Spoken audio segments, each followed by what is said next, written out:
Hello, and welcome to the Empowerography Podcast. This is a platform created for women's voices to be heard and a place to share their stories, journeys, and successes with the world for the purpose of helping other women who might be on similar journeys. We are empowering women one episode at a time. I'm your host, Brad Walsh, so kick back, grab one of your favorite beverages, and enjoy the stories.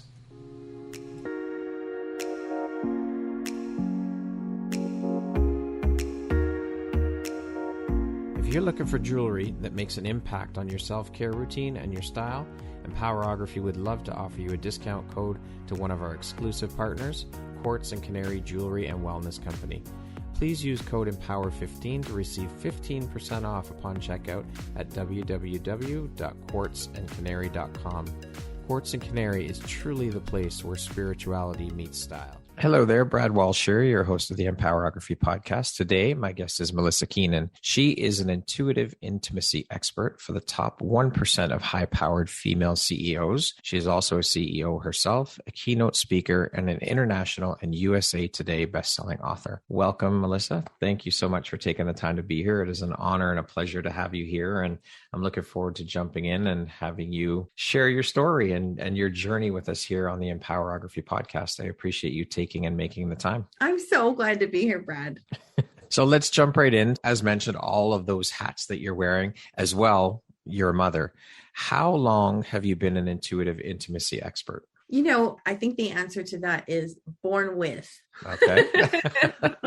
Something like intimacy, really in its purest form, I don't think is something you can learn in books or something that it's a way of being that you activate in yourself. And so I believe I've been doing this literally since I was born, which as a kid, I always felt really uncomfortable because I wanted to go to the depths with people and I always made people uncomfortable. And so I felt like something was wrong with me, much of youth for sure. Yeah. So, but actively doing this, supporting people the last 4 years. Okay. So for those that might not know, what is and what does an intuitive intimacy expert do? So I kind of came up with this title on my own because it was, trying to describe the changes that I see in my clients and what I really see them walking away with. And it's this whole all-encompassing approach to intimacy. So often we think of intimacy, we immediately think of physical intimacy. Yeah. An important aspect of intimacy, but it's not all of it. And so it's this ability, I support clients to see themselves on deeper levels, emotionally, mentally, physically, even spiritually. So the process first starts with them doing that with themselves, which is into me see. I love that. To me, that is such a perfect descriptor for what intimacy really feels like and looks like. And then as they do that, they're able to then do that with another, and that looks different, right? In different relationships. Their romantic partner is going to have that aspect. And then, even in their teams, even in their friendships, even amongst their extended family members, how they are connecting and relating in their relationships. And actually, it has this ability to sort of transcend how you look at every part of your life, even how you relate with nature, how you relate with your home, everything. That is so powerful and so beautiful. Can you talk a bit about how the intimacy part of it factors into the work you do with your clients, and why is this a focal point of the work you do with them? So something that people don't often make a connection with is that our intimacy is deeply connected to our creativity, our leadership, and our money. And so if you know anything about energy systems and you know about chakras,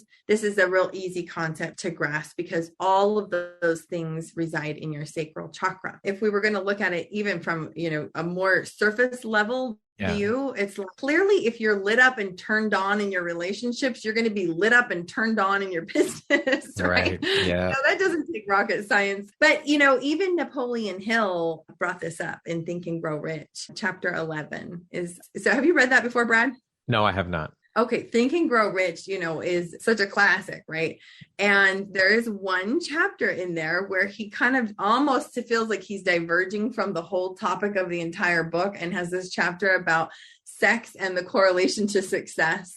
And so I always encourage people, go back. And then the other thing to know is you might go to your book and find that chapter is not there, because in the last about 30 years or so, they started omitting the chapter from like your current print of the book, because it felt jarring. The first time I read it, I was like, what the crap is he talking about? I have no idea.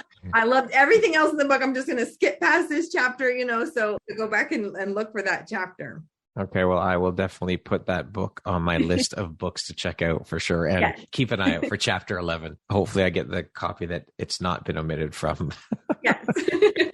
Now, why have you decided to focus your business on working with the top 1% of high-powered female CEOs in particular? I have found that there are certain patterns that repeat among these women. And I feel that I owe it to them. I understand them, and I want to support them above all, because they are the leaders of our society. I see that these women, because we still live in a misogynistic society, and we still are dealing with effects of patriarchy that has existed. I see that when women really excel and become an outlier in whatever their field is, it's like they all of a sudden have a target on their back more than others. And as a result, they are hurt more often. And then they feel the need to, and sometimes have no choice but to wall up and become like a badass, right? Yeah. And we talk about this like bitchy CEO, right? And so many women, there's this judgment around this bitchy CEO. But I think most often the woman who we would describe as the bitchy CEO is thinking, what choice did I have? I knew who I was supposed to serve, how I was supposed to serve, how big I could make this thing. And I had to do whatever it takes to make a seat at the table for myself. And so this work is kind of helping her now employ these other aspects of herself that she has felt like are too scary to bring forward. And in many cases they are, but it's like learning to be more skillful so that she can experience a fulfillment in her life. Because while she may have created all this success over here, if her personal relationships aren't also thriving and fulfilling for her, she's not really enjoying what she's created. Yeah, she's not a well-rounded woman because there's not that same success over here in her relationships. It's a different world over here. It is. And I also would like tread lightly on that, because the other thing about these women is that they have felt so judged, so put in boxes by everyone. Everyone wants to point the finger at her. And it's almost like because she created the success, now everyone just feels permission to point the finger at her and tell her. I mean, some of my clients, it's ridiculous, Brad. Like they will have random people from their audience, like find their phone number, by being a creeper and Googling and whatever, and call them up and tell them, I don't think you should be running your business the way you're doing it. And, people are too dependent on you, and, blah, blah, blah, blah, blah. Like, really? It's insane. Yeah. Or, or other women that I've worked with where it's like, oh, I was very vulnerable with these people who were my clients, literally someone who was her client, who then turned around and threatened a ransom over her head. I will divulge the things you shared with me, or you will pay me X amount of dollars. Stuff like this is happening. And these women, of course, are not talking about it because it's like, I got to just wall up more. Like, where can I put in more protections and stuff? And so I just want to tread really lightly when we say, she's not well-rounded, because she's going to take that as a criticism, and it's not. No, that's not how I meant it at all. I know you don't, Brad. And anybody that knows you and listens to you knows that you are like the champion of women. But that's crazy that these women are dealing with this bullshit because they're successful. They're getting called out. Because here's the other thing too, Brad, is guess where most of that criticism is coming from? Other women. Yes. It's not often coming from men. Very rarely is it coming from men. It's coming from other women. And so I think it's so important that we have these conversations, because we need to be looking at ourselves and going, oh, wait, have I been that woman? I can tell you, my hand is up. I have, until I saw it, until I really realized, wait a second, I've never met a high-powered female CEO who's in it for herself. I haven't yet. Now I've talked with thousands of women. I've never met one, because she starts something because her heart is on fire about it and she can see how she can help people. And then that doesn't make any sense, does it? And then she elevates herself to this position of impact and worked success her ass off and puts in all the work. And it's ridiculous. I've seen that coming from the corporate world. I saw a lot of that cattiness among women. And, I often have thought about this and wondered, and I've talked to many, many women about it and asked this question. And usually it's the same answer where, why do you think that this is happening among women? And most of the women will tell me that it's because women have been kept down and there's not been enough seats at the boardroom table for them to take. So they have to fight for them, which then it brings in this whole competition mindset and the cattiness and all the other bullshit that goes along with it, instead of celebrating and lifting one another up, which you would think that women should be doing. But if you've had to fight for those spots for so long, you've been conditioned to do this. What other alternative is there? You have to fight for that and protect yourself. You have to go after what you want. But I have to say, though, since I left corporate, I have seen a bit of a shift. I don't think we're anywhere near where we need to be with this, but I have seen a shift, a 180, where women are now supporting one another like fucking crazy. And it's beautiful to see. Like, I'm seeing that within my community, and I'm seeing even collaborations and whatnot outside of the community as a result of what's been built here within the community. And that is what is beautiful to see. And that is what it's all about, supporting and lifting one another up instead of fighting with each other and all of that bullshit that goes along with that. And I think at the core of that is that we're terrified. We haven't experienced true safety. And I think that's part of why this intimacy work is so important, because it's a creating of a safety for yourself, a creating of a trust within yourself, trusting your own heart's desires, trusting your emotion system, trusting yourself to follow through, all of these things. But more than anything, your desires and your heart. Yeah. That's a huge piece of the work that I do. But I think we haven't experienced that safety outside of ourselves. And so we have to start to create it from within, because really only confident and truly elevated women who have elevated themselves from the inside out can turn and honestly look another woman in the eye and support her. Otherwise, she's just terrified. Yeah. I never looked at that, the intimacy aspect of that. And I think it's brilliant. I think the work you're doing is amazing. That is huge. And now that we're talking about this and I know a bit about who you are and what you do, it all makes sense. Like, it's so perfectly in tune with what we're talking about here today and appropriate for what we're talking about. I think it's brilliant.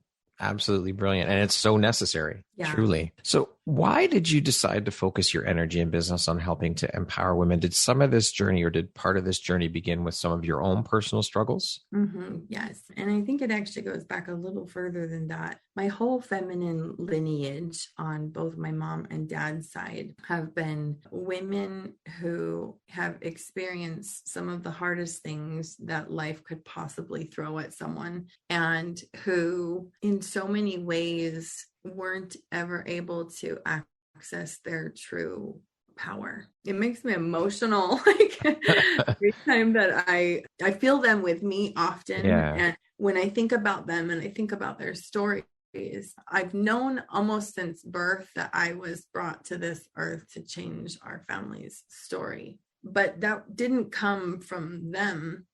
Even my own mother, my grandmothers died with their, difficulties and disempowerment. And many of my family members are judging me, I'm the victim of that very thing I described. Yeah. But that has fueled a fire in me. And then going through the life that I have gone through up to this point, I had a very difficult childhood. Both my parents were addicts of different kinds, and adultery and violence and abuse and abandonment. And my dad passed away when I was 12 of cancer, and my mom lost custody of me in court. I had to testify against her in court, and lived with my aunt and uncle. And then married very early. I didn't think I wanted a family. Actually, all through high school, I told myself I'm just going to be career oriented. Yeah. And I think unconsciously I was thinking, I just don't want to screw up like other people's lives the way that people have like messed with me and caused me so much pain. But I joined the Church of Jesus Christ of Latter-day Saints when I was 18, and a huge tenet of that faith, and I still belong to that faith, is family. Right. And it really changed my heart and mind. And I think that it was the first time that I thought, maybe there's hope. Maybe like I could have a different family than the family that I had growing up, and a different experience. And so super young, I was 20 when my husband and I got married, and we started having children right away. Had 3 children. Every 2 years, a baby was born. And at the 3rd child, she was 2 months old. My marriage was dangling from a thread. And I was going, oh crap, like I'm repeating exactly what I didn't want to repeat. And my husband and I separated for about 6 months, where basically all of my life really like smacked me in the face. And I realized I had a ton of trauma to work through, and I didn't know how to mend a marriage. I didn't really know how to be a wife. I really didn't know how to be a mother. I was like 26, Yeah. And so it was a big reality check, and it was a big wake up call for me. And I think from that moment is when I really knew I was going to change massively, and it was going to cause a ripple effect. And I didn't know how, but I was like, I'll be damned if this continues. This is not going to be my story, Yeah. And I remember one day in particular where I was so just beside myself. I call that 6 months, the 6 months I cried on my bathroom floor, because that's literally all I remember doing, Oh my gosh. Between like changing diapers of 3 toddlers. And I had this moment where I felt to chop off all my hair, and I took my own scissors and I chopped off all my hair in the bathroom, and I was just crying. And then I basically, like in a prayer, said, I don't have any answers. And I felt like God said, finally, now I can show you who you really are. And that was the big wake up call. Like, oh, wait a minute. I had been trying so hard to live in all these boxes, like what the world told me would make a woman happy. Right. And it was like, oh no, it doesn't come from any of that stuff. I have to figure it out on my own. Wow. That is one hell of a story. And I'm sure there's a hell of a lot more detail in there, but wow. So how then, Melisa, have these experiences help shape the Melisa you are today, both personally and professionally, do you think? That's a good question. I mean, because so many ways, right? Yeah. But, to sort of tie up that story, my husband did move back in, and we did really mend things. And it took probably another 2.5 years of trial and error and so much up and down, like mess. But I remember a moment of looking at him and saying, oh my gosh, I feel so connected to you. And I didn't know that connection could feel like this. I actually have never seen a married couple like this that we have. I didn't know it existed. And it was like, this is what women need to know, because I had surrounded myself by so many women who basically felt like we had been fed a lie about what marriage could be.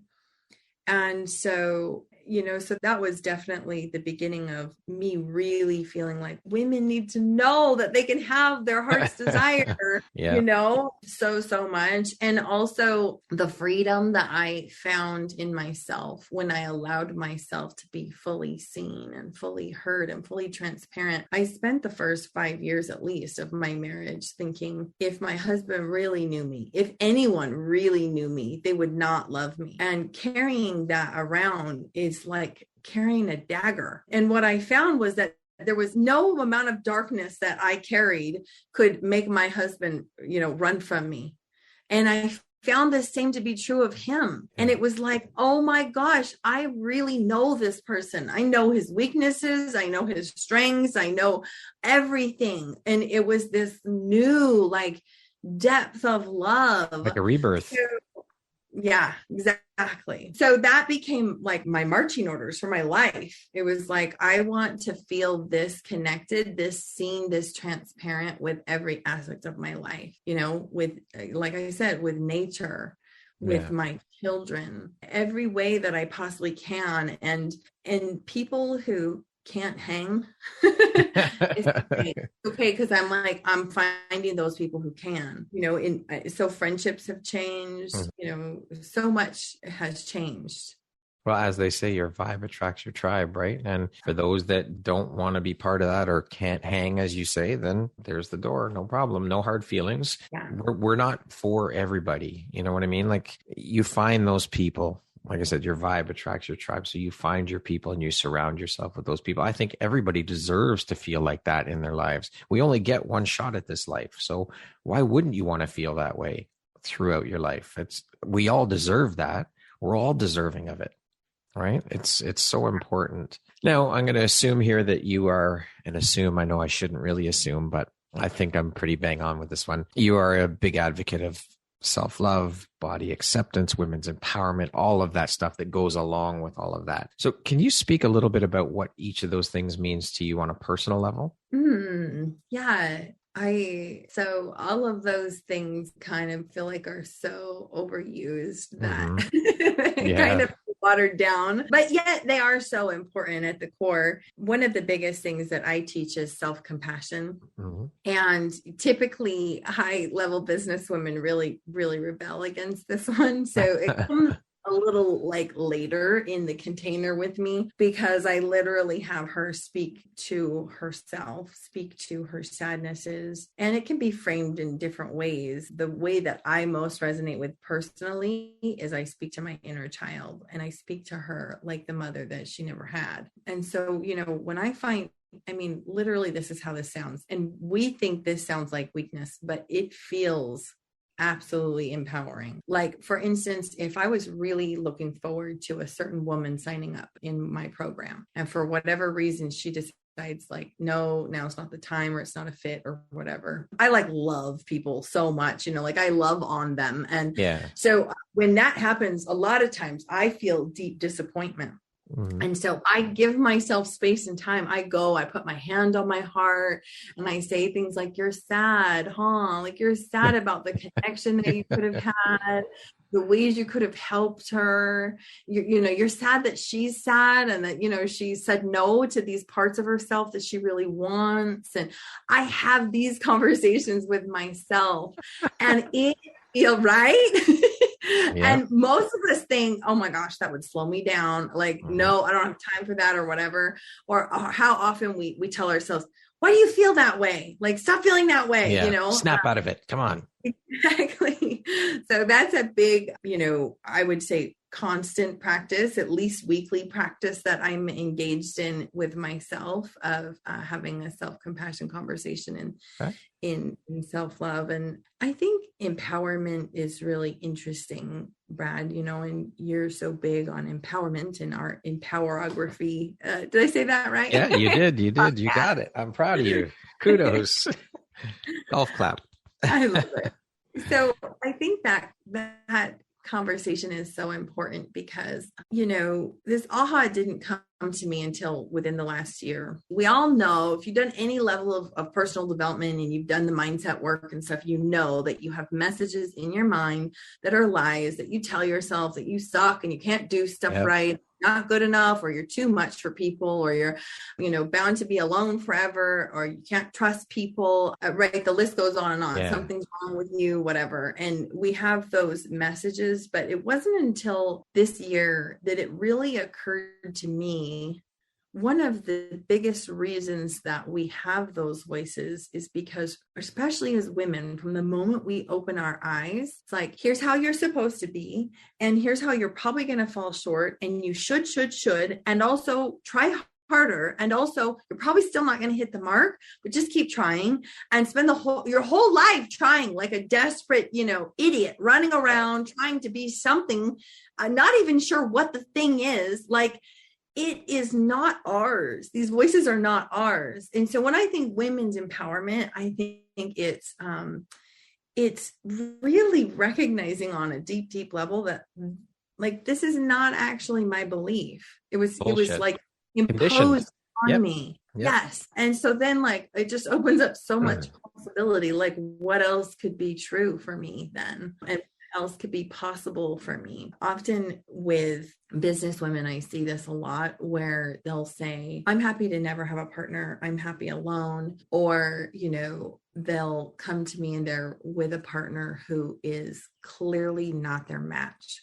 Like someone who hasn't worked a day in their life, mooches off all her money, you know, some of these things, I do see these things in patterns. And it's fascinating to me because we talk a lot about empowerment in the workplace, but we don't talk a lot about empowerment in the matters of our heart. And most often when I talk to any one of those kind of women, there's some part of her heart that she's had to put to rest. She just had to just say, just stop wanting that, because this is as good as it's going to get. And that is disempowerment just as much as any other disempowerment, because she deserves to have the love that she wants.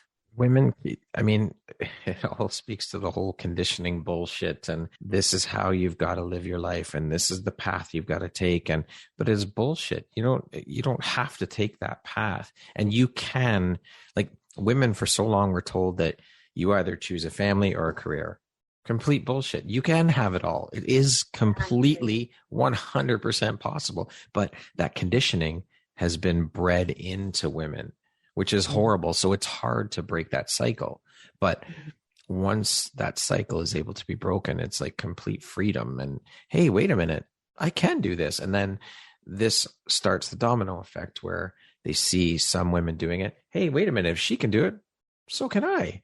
And then it just keeps going and keeps going. So we just have to keep perpetuating that and keep putting that out there and keep that moving forward so that women do see other women doing it and realize that it's possible for them too. And then for the woman listening, because then there's like this double-edged sword thing that's a part of this conversation, which is that women also feel pressure to do it all and have it all. Yes. Never let you sweat. That's a quote from Brene Brown. And so it's this double-edged sword, because the other side of that is, if you really want it all and you're courageous enough to pursue it all, you also have to be courageous enough to listen to your no's, to really, in that place, it's also possible to be truly happy and feel very free and not feel completely, overburdened and resentful because you are now doing it all and trying not to let everyone see you sweat. It's total BS, you know? Yes, you can have it all and you do not have to do it all. Definitely not. But again, that speaks to the conditioning where women have been told, or women are just naturally nurturers and they put themselves on the back burner and everybody else goes before them, their kids, their husband, their partner, their friends, their all of the things, right? So it's a very fine line that women have to walk. And that's horrible. It shouldn't be that way. I think it goes, even further than that too, Brad, because when I suggest, what about a housekeeper? You wouldn't believe how many women are like, well, I can't do that. What would my mother think?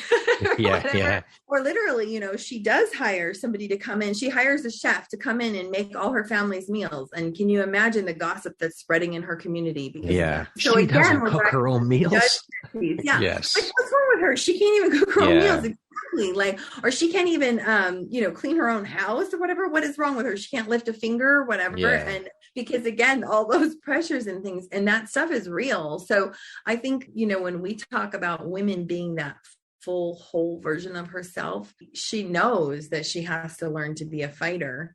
And we've all seen that, right? The women who really triumph and succeed have to learn to be a fighter, and they do it well. But then it sets her free to realize that she doesn't have to be that in all settings of her life. For sure. So this is a great segue into something you had previously mentioned in and around this question, is the buzzwords and watered down. And so with this massive explosion of social media platforms and all the people that are on them in the world today, and I mean, in your personal opinion, how has that impacted this whole conversation around women's empowerment and self-love and body acceptance. And do you feel that it has taken things in a direction where those words don't truly, I know you mentioned it briefly, but they don't truly hold the meaning that is really there and what's at the center of those words anymore, because they've been so watered down, overused because of social media? Yeah, I do. And, but has it really helped in the long run? Yeah, I think that too. I've met with some women who randomly, who knows how, stumble across my work from third world countries, and and they're sitting and they're listening to every word about how to be a wife, and it sounds so different than what they have ever seen. And so, it's like, it clearly, us being more globally connected is a benefit worldwide for women everywhere. But yeah, I think so. The other piece is there's so much BS training out there for business people about, don't give them your best in your marketing and things like that. Just give them a little bit. So then everybody just goes on a little bit. Those people who never can invest in themselves, or maybe never will invest in themselves, and they're taking the breadcrumbs from wherever they can, and then they're trying to apply it. And then they're back to square one. Like, well, what's wrong with me? Why isn't this working? This must be bull crap. But it's because they haven't really received the full story on it. Right. So I think, that's a factor too. Yeah. So being an advocate for women and women's empowerment, what do you do to empower yourself and other women? I have a couple of different, answers to that. In my business, it's important to me that people can access really quality resources and things for free, even if, they will never work with me. And I also work with women for $100K, so I think that that's really important to me, and doing things like this podcast so people can hear and be re-inspired matters to me. And certainly working with high-level business women, is the intention there is that as she really changes from the inside out, as she really begins to fully embrace herself from the inside out on that deep level, it's going to have a much bigger ripple effect than it would have if I was working with someone who didn't have much contact with many other people in their day-to-day. And then, when it comes to myself, I guess a practice that has been really important to me in continuing to empower myself when those voices get really, really loud, because definitely they do, I'm not immune, is having strong community around me. And I do this with my clients too, but I'll have us write a support list. And I have one in a box right here next to my desk. I have a self-care box that I don't probably utilize as much as I used to in times when I was struggling more, but it's still there when I need it. And in there's a list of support people. And this is such a good exercise for a woman to do, is write out all the people in your life that you can go to for support. Because when we get into those, we'll call them like triggered states, it's real easy to immediately think, and I have no one. All this stuff is happening and there's no one for me to turn to. Mm-hmm. And so we don't ask for help. We don't let people know. We cry in secret in our closets and don't let people know that we're hurting and stuff. And all of that are just huge barriers to that connection that we crave. Right. Yeah. So it's simple, right? It's even being able to distinguish the difference between, I may call on Auntie so-and-so to help babysit my kids if I need something, but I'm probably not going to talk to her about some of the stuff I'm going through because she doesn't get it, or she's going to minimize, or she's going to me or whatever. But then, then I know I've got, my best friend, Kelsey, that I can call, and I can call her for anything, day or night. I could talk to her about anything. And then there's even people like, who can I call that I know would be willing to bring a meal if my family has the flu? Who do I call when the pipes break and I don't have time to figure out a plumber and right? And so having that list is really, really crucial. You write it when you're not triggered, and then you can rely on it when you are. For sure. I'm curious, you being a mother, you have 4 children? Yeah, 4. Yes. So how do you empower your children, and how do you empower son versus daughter? Yeah, that's an interesting question. The story comes to mind right away of my 12-year-old who, my daughter, my oldest, a couple months ago was just having some big emotion, which is sort of the theme of being 12 and being a girl. Yeah. big emotions, like, overwhelming, bigger than she's ever felt before. Yes. And, and one day in particular, she was about to just like go isolate herself. And I kind of, coerced her into staying and talking to me. And we had this whole conversation where, she cried, and then she even screamed into the pillow and had her tantrum and stuff. And that's work that I do too. Like, I literally encourage that. Yeah. And then I looked at the clock and I was like, oh, wow. We've got 15 minutes before you've got to be at your church activity. And she looks at me kind of like, oh, crap. And I said, well, what do you feel like you most need? Like, if it would be in the greatest service of your highest and greatest good to stay home and rest, or maybe it would be great for you to go and, kind of get out of this environment and connect with your friends and stuff. And she decided on her own to stay home and rest. And it felt like a huge win as a mother, because you can bet nobody ever had a conversation like that with me. It was like, always just push through, whatever you have to do to push through and save face and show up. You're going, and that's it. Yeah. And that was the big win. It was like, look you made it through that or whatever. Yeah. She knew that what she needed was to rest. And I was like, oh, I'm doing something right. Absolutely. And my son, I do feel it's a little puzzling with my son. My husband and I are often having these conversations because he's a very tender little guy. And this year he's been dealing with a lot of bullying in his class. And so we find ourselves like, he must be confused, because we find ourselves on the one hand saying like, tell me how you feel. And he'll express his feelings and everything. And then on the next hand, we're like, if somebody is doing this much to you, you can stand up for yourself. Yeah. And you would not be in trouble from us if you got suspended for pushing back or for hitting back or whatever.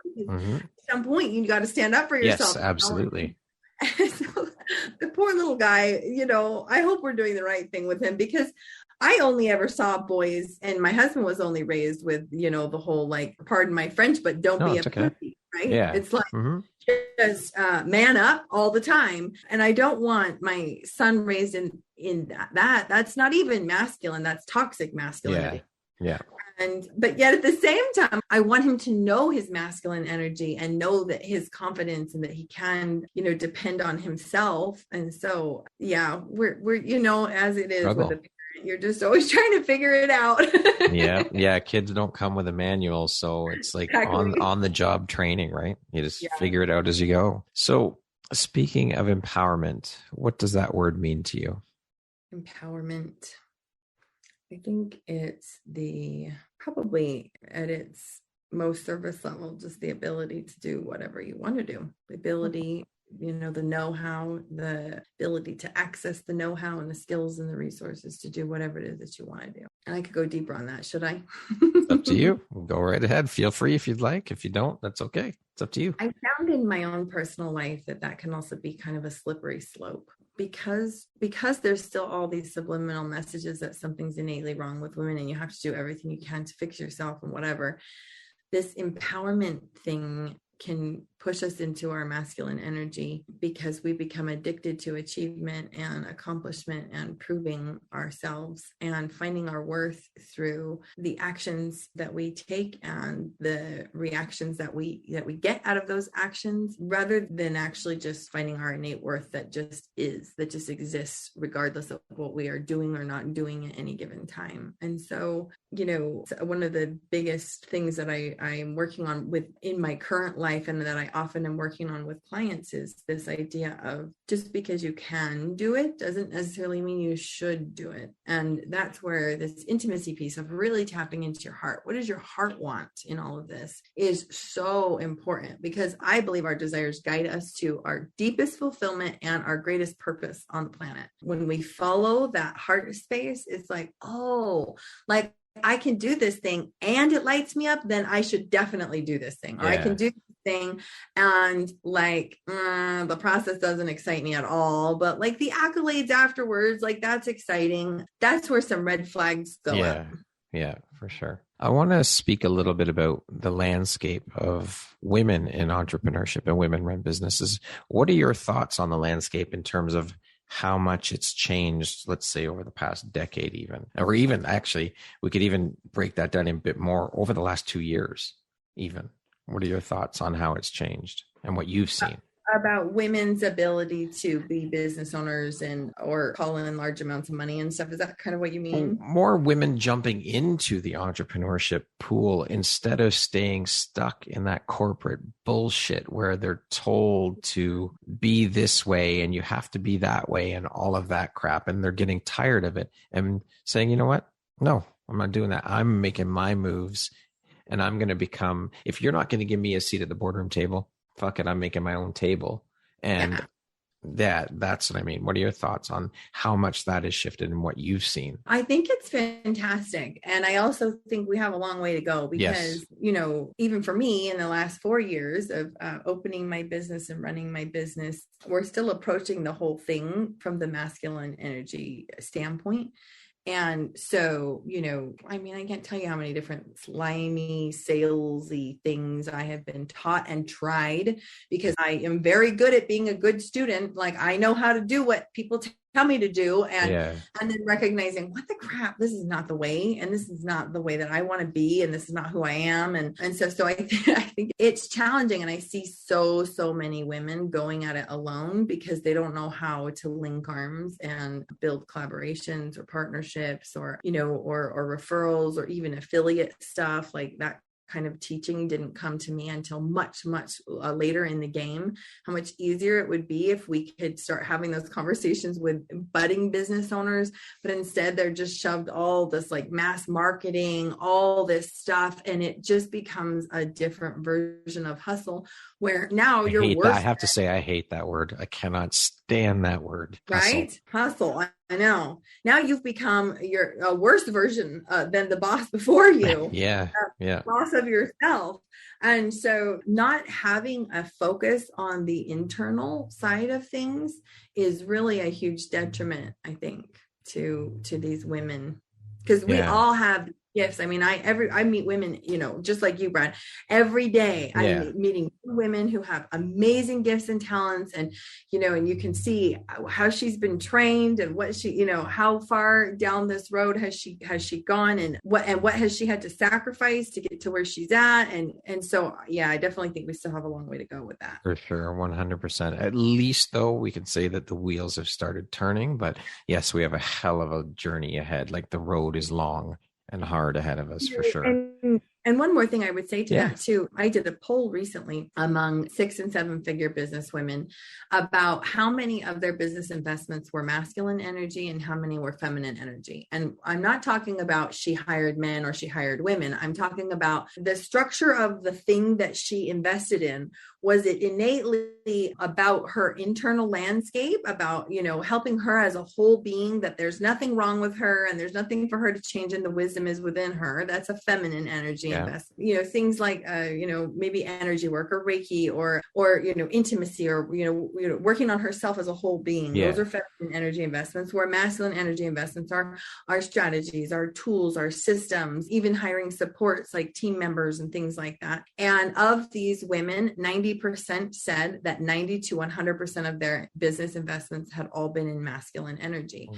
I think that, we don't have an understanding. And then when you talk to women who do feminine energy investments, it is like, because I run an interview series and some of the women there who it's like, yes. And I also homeschool my kids on the beach and I work 4 hours a day and I take Fridays off and and I have a lovely relationship with my partner and did I mention that I've made 8 figures last year? And all of the things. That's the friggin' difference. And people are not seeing that. It's like you hit a glass ceiling, and that happens over and over in business. You hit a glass ceiling in your business and you think, well, I haven't tried that strategy yet.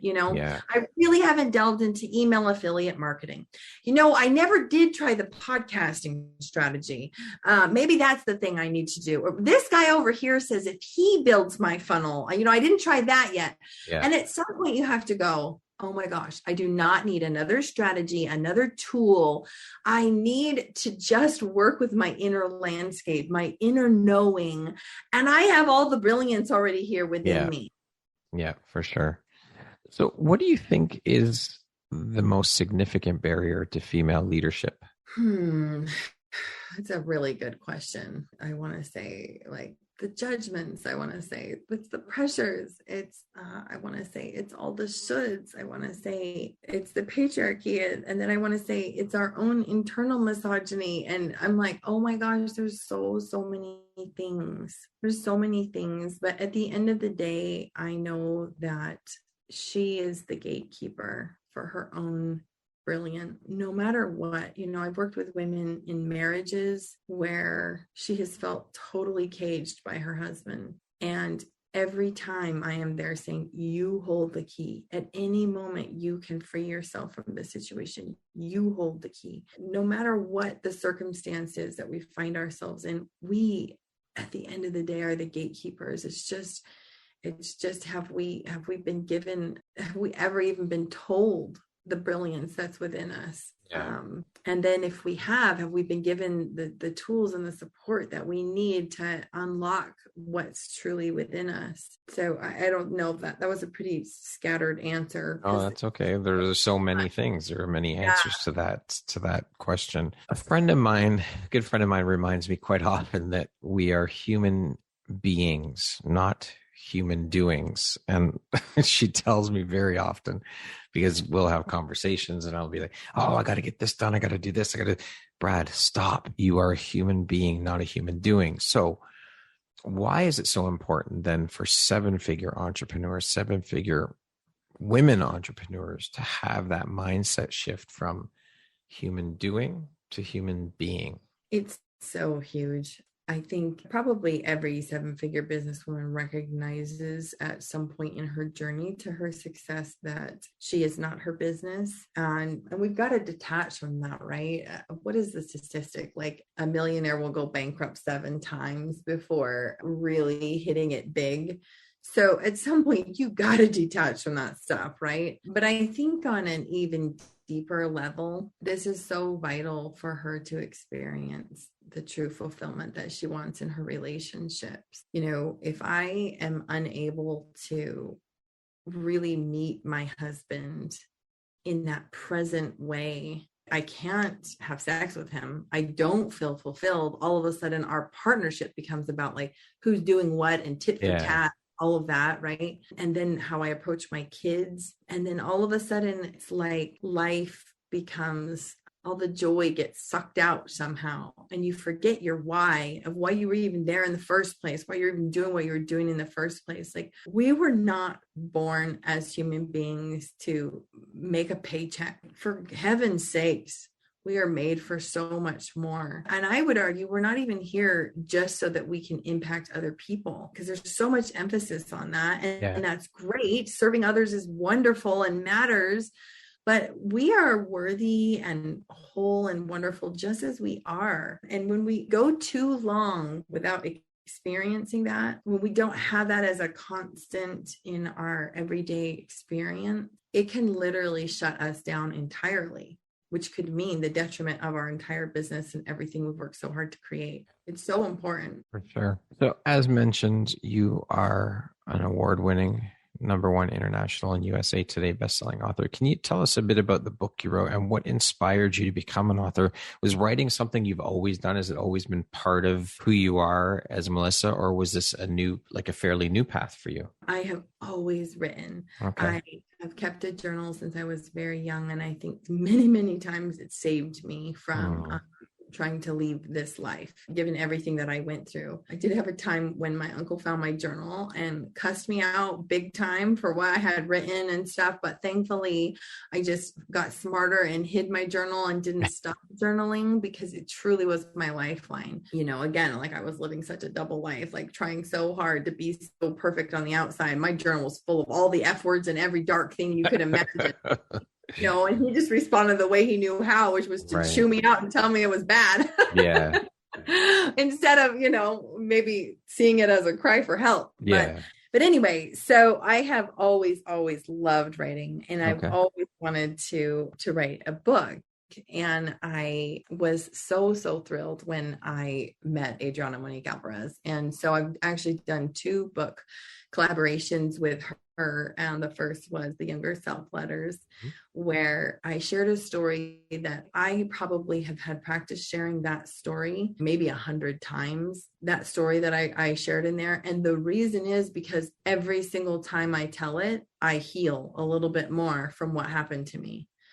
And so that was so healing and amazing. And then so cool to hit the USA Today bestseller list. Yeah, no doubt. That's huge. This is great. And the second book that I was a part of, Uncensored, Untamed, Unleashed, my husband and I actually wrote our chapter together. Oh, very cool. Yes, which was a big surprise. He was like, I want to be a part of this with you. And so you get this beautiful back and forth dynamic of, how I see things, how he sees things. And we talk about intimacy, and it's a really beautiful chapter and pretty vulnerable too. So that was a lot of fun. And then I actually am going to be in the upcoming Younger Self Letters #2 later this year. Awesome. Congratulations. Melisa, what do you think your unique skill set or superpower is that's helped you become successful? Vulnerability is a huge superpower of mine. I also believe that I'm an anchor for feminine energy and divine feminine on the planet. Intimacy, I also believe, is a gift. And along with that, connection, which I just learned really was validated through Body of 9, Susan and Martin's super cool system. If you haven't.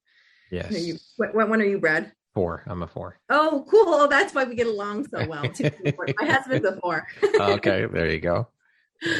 Yeah. And then also my tenacity. It's funny because these things are shadow and light, but my desire to be the best and my desire to never be told no and to fight hard for whatever I want. And I also will say that I love being seen. I have always loved being on stages. I've always loved speaking. I did 2 years of speech in junior high. That combination. So speaking of success, what does that word mean to you? How do you define success? I think success is when you are truly full from the inside out, and it's measured in moments where you feel connected to the truth of who you really are. And those moments come in all kinds, some of the most simple places, and then some of the most really profound places. When I,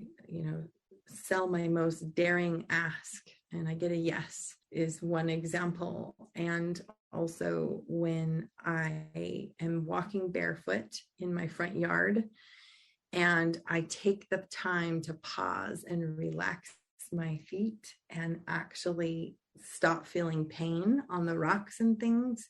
That's another example. Yeah. Staring at the freckles in my kids' faces and seeing their delight over the most ridiculous things. And, watching my garden grow and hearing my rooster in the mornings. I think it's a being state. Beautiful. Okay, we're going to jump into a little rapid fire section here. So the next grouping of questions just be 1, 2, 3, 4-word answer type thing. Okay. What is your favorite word? Intimacy. If you could have one superhero superpower, what would that be? Flying. What was your dream job as a child? To be a doctor. How would you describe yourself in one word? Tall. I'm almost 6 feet tall, Brad. All right. That works then. That makes sense. Would you rather have more time or more money? Both. You can only pick one. I'm going to test you. More money. If you came with a warning label, what would yours say? Will ask you to go deeper than you've ever gone before. If you could teach the world one thing, what would it be? Their worth of the soul. What's one thing you want but cannot buy with money? My children to be whole and happy as adults. What is one of your favorite entrepreneurial books?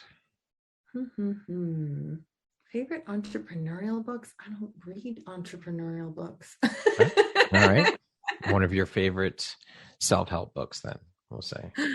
One that I am loving lately is Revelations by Sarah Beek. Okay. What does the best version of Melisa look like when you close your eyes and imagine it? She's fearless. She's very confident in her message. If you had the opportunity to sit down and have a 1-hour conversation with one woman, any woman in the world, who would it be and why? Oh, Mother Teresa. She doesn't have to be alive yet anymore, right? No. Mother Teresa, 100%. Okay. What is your why? It's pretty deep. I want women to listen to that inner voice because I think that they are a huge part of the new world that we're creating. If you could go back and give your younger self one piece of advice, what would that piece of advice be? You're so loved. Powerful. Lastly, if you were to deliver your last 30-second speech to the world, your corner of the world, your tribe, your people, what would that last 30 seconds sound like? What would you say? What words of wisdom would you impart and leave them with? I think I would actually direct it to my daughters, and it would be just as applicable to women everywhere. Okay. Which would be, first it would be, it's not man's fault. So receive your men. And then it would be, and then receive yourself. Just fully receive all of you because it's wonderful. Beautiful and so powerful. Melisa, thank you so much for taking the time to be here with me today. This has been an incredibly beautiful, insightful, inspirational conversation. I've loved every minute of it, and I appreciate you so much and all the work you're doing. Keep shining your bright, beautiful light onto the world and sharing your wisdom and all of your knowledge with all of the women that you work with, and just continue lighting up the world with all of that. I am so honored and happy to have you as a member of the Empowerography community, and I mean that with all of my heart. It has been such a pleasure. I appreciate you so much. Thank you. Thank you so much, Brad. Once again, my name is Brad Walsh, host of your Empowerography Podcast. Today, my guest has been Melisa Keenan. She is an intuitive intimacy expert for the top 1% of high-powered female CEOs. She is also a CEO, a keynote speaker, and an international and USA Today best-selling author. Thank you so much, Melisa. I hope you have an amazing rest of the day. Thank you. Bye.